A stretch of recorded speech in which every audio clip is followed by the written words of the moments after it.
네, 안녕하세요. 장정은입니다. 9월이 시작되었네요. 지난 8월 어떻게 보내셨을까요? 휴가는 다녀오셨을까요? 참 그 무더웠던 여름도 이제 지나가고 아침, 저녁으로 선선한 바람이 부는 것 같습니다.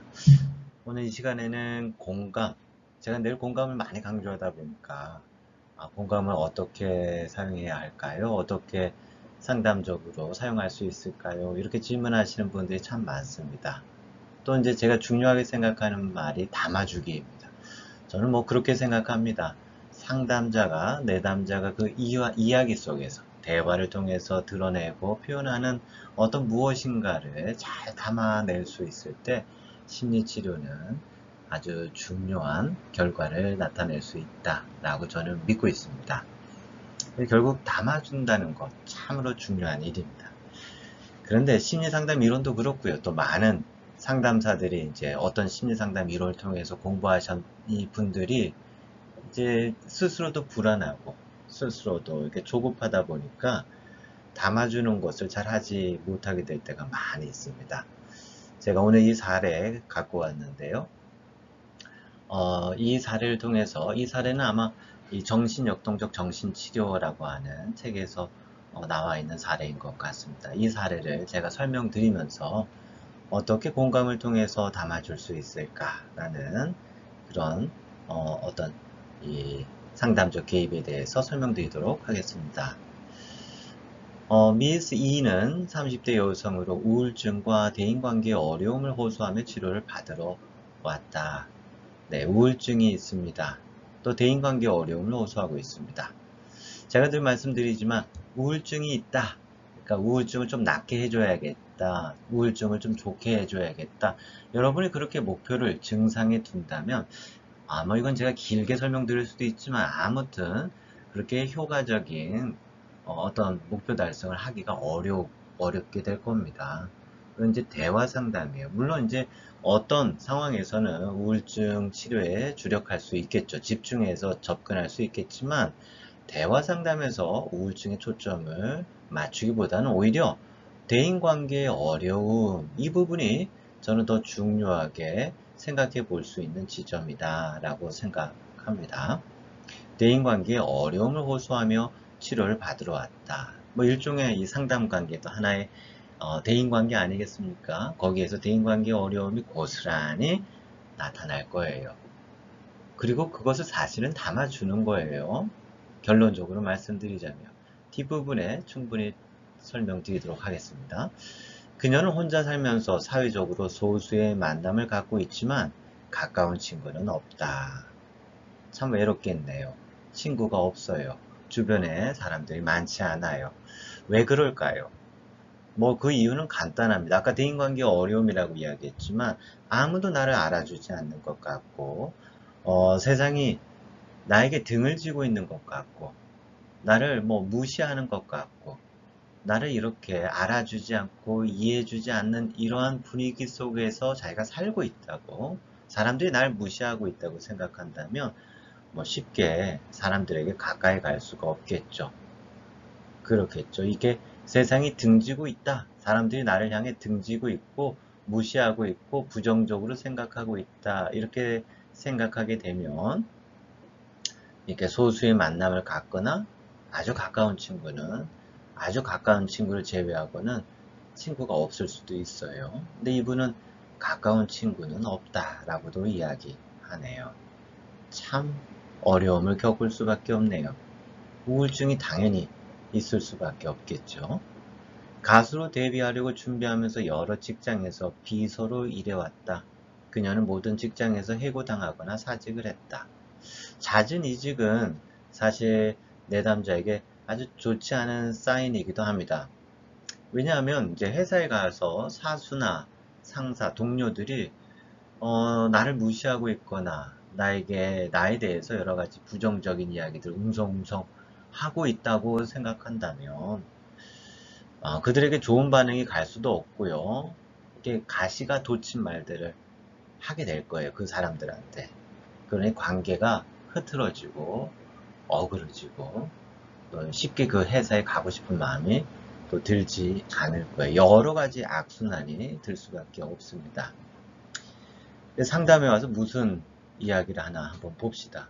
미스 E는 만성적으로 외로움이 있을 수밖에 없네요. 남들에게 푸대접 받는 기분을 느낀다고 불평한다. 그녀는 전반적으로 사람들에 대해 무례하거나 이기적이거나 둔감하거나 잔혹하다고 표현한다. 상담자에게 와서 이렇게 이야기하는 거예요. 사람들은 너무 무례해요. 너무 이기적이에요. 너무 둔감하고 잔혹해요. 상당히 편파적으로 사람에 대해서 극단적인 관점에서 이야기를 하고 있죠. 그녀는 불행하게도 이런 불쾌한 사람들을 반복적으로 만나게 된다면서 왜 자신만 늘 피해자가 되는지 모르겠다라고 이야기합니다. 피해자. 이것이 이 사람의 자기에 대한 느낌, 자기에 대한 표상이라고도 합니다. 자기에 대한 이미지가 될 수 있겠네요. 사람들은 다 나를 공격하는 무례하고 이기적이고 둔감하고 잔혹한 사람들이라고 볼 수 있겠네요. 그녀가 아직까지 음악으로 성공하지 못한 이유는 음악계에 진출하도록 길을 열어줄 연줄이 없기 때문에, 연줄입니다. 이게 제가 화면에 가려져 있네요. 연줄이 없기 때문이며, 이는 세상이 불공평함을 증명하는 또 다른 예라고 인용한다. 이게 상담자에게 이야기합니다. 제가요, 가수로 성공할 수 없었던 거는 저를 이끌어줄 연줄이 없기 때문이에요, 선생님. 이라고 이야기하는 거예요. 네, 세상은 너무 불공평해요. 보세요. 다른 사람에 대해서나 세상에 대해서 너무 극단적인 관점에서 나쁘다, 이기적이다, 무례하다, 불공평하다. 뭐 이건 전형적으로 인지적 왜곡이라는 말을 써서 접근하지 않습니까? 요거를 내가 고쳐줘야 되겠다. 이 생각을 좀 바로잡아줘야 되겠다. 아니, 세상은 그렇지 않아요. 세상은 불공평하기도 하지만 아주 공평하기도 하고요. 그런 겁니다. 사람은 무례한 사람도 있지만 상당히 좋은 사람도 있고요. 그렇습니다. 라고 개입할 수 있다는 거예요. 대개는 상담이 그렇게 진행될 거예요. 그러니 정말 저로서는 참 이 대화 상담을 그렇게 풀어가면 전혀 도움이 되지 않습니다. 제가 분명하게 말씀드릴 수 있어요. 그 목표를 가지고 가신다면 참으로 어려울 수밖에 없습니다. 왜냐하면 이 사람은 편집 분열 자리에 있어요. 멜라니 클라인으로 말하자면. 통합된 사고를 하고 있지 않습니다. 통합된 사고를 하고 있는 상담자의 입장에서 내 세계를 받아들여 라고 말한다는 것은 결코 상담적으로 좋은 개입이 아닙니다. 그 대인관계를 보셔야 돼요. 대상관계를 보셔야 됩니다. 어떻게 이 내담자에게 접근할 수 있을까요? 여러분, 이 인지 왜곡의 관점에서 접근하게 된다면 점점 어려워질 수밖에 없고, 이 내담자는 결국 자신에게 자신은 도달할 수 없는 어떤 지점을, 그런 통합된 관점을 강요하는, 그렇게 느껴요. 상담자를 나쁘다고 생각해요. 저 사람은 진짜 무례해, 이기적이야, 그리고 똑같이 잔혹하다고 이야기할 거예요. 그리고 저는 뭐 상담자가 그렇지 않죠, 사실은. 하지만 이 내담자는 인지 왜곡을 이렇게 직면하고 해석해주는 상담자를 똑같이 나쁜 대상으로 보고 상담에 더 이상 나오지 않게 될 가능성이 상당히 높습니다.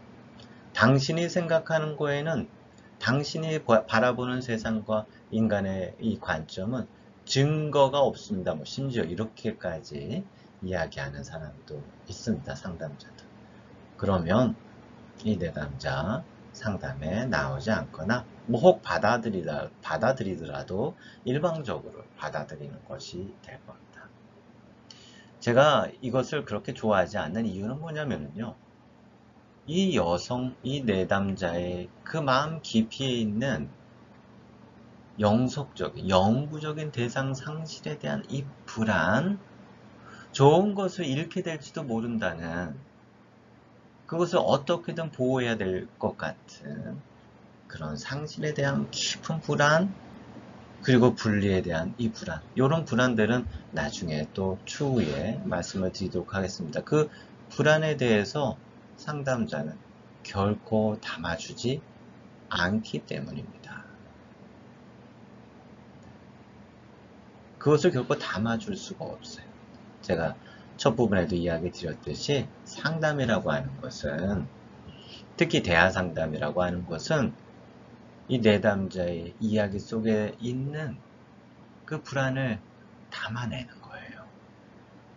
우리가 공감을 통해서 이 사례를 한번 보도록 합시다. 짧게 시간이 많이 지나가고 있어서 말씀드리자면, 이 지금 미스 E는 상담자에게 와서 세상은 너무 불공평해요. 사람들은 너무 무례해요. 선생님, 저 가수가 너무 되고 싶었는데 연줄이 없어서 가수가 못 됐어요. 너무 세상은 불공평해요. 라고 하소연하고, 이 상담자에게 자신이 경험했던 이 불행했던 일들을 다 이야기하는 거예요. 쏟아내는 거예요.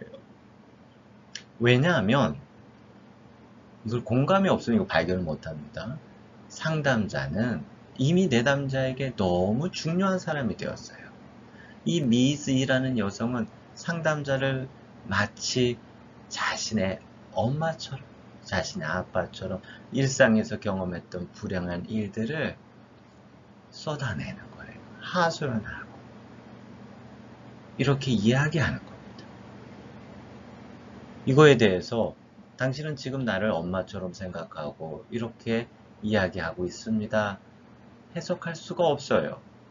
이미 중요한 사람이 되었고, 이 중요한 사람에게 자신의 이야기를 하고 싶어 하는 것은 너무나 당연한 일이에요. 바로 이것을 공감으로 이해할 수 있게 되었을 때 담아줄 수가 있는 거예요. 얼마나 불행했는지, 얼마나 속상했을지, 얼마나 두려웠을지 그 마음을 담아줄 수 있는 상담자의 위치에 있는 겁니다. 네. 바로 이게 공감을 통한 담아주기. 상담도 일종의 대인관계, 대상관계라고 했습니다. 그것은 내가 갖지 못했던 부모의 역할을 상담자에게 주는 거예요. 그것을 공감적으로 충분히 이해하지 못하고 바라보지 못한다면 이 사례를 결코 올바로 접근하기가 어렵습니다. 미스 E는 치료 초기 시간에 주말 동안 브런치를 먹기 위해 만났던 직장 동료와 다투었던 이야기를 꺼낸다라고 있는데, 이 부분은 또 다음 기회에 설명드리도록 하겠습니다. 아주 흥미로운 이야기들이 이후에 진행됩니다. 9월달 가을이 찾아옵니다. 가을에는 구독하신 모든 분들, 또 이 영상을 보시는 모든 분들이 행복하고 즐겁고 기쁜 일들이 많기를 바랍니다. 가을에 또 맛있는 음식도 많이 드시고 좋은 곳에서 좋은 분들과 같이 담소도 나누시는 그런 가을 되었으면 좋겠습니다. 다음에 또 영상으로 찾아뵙겠습니다.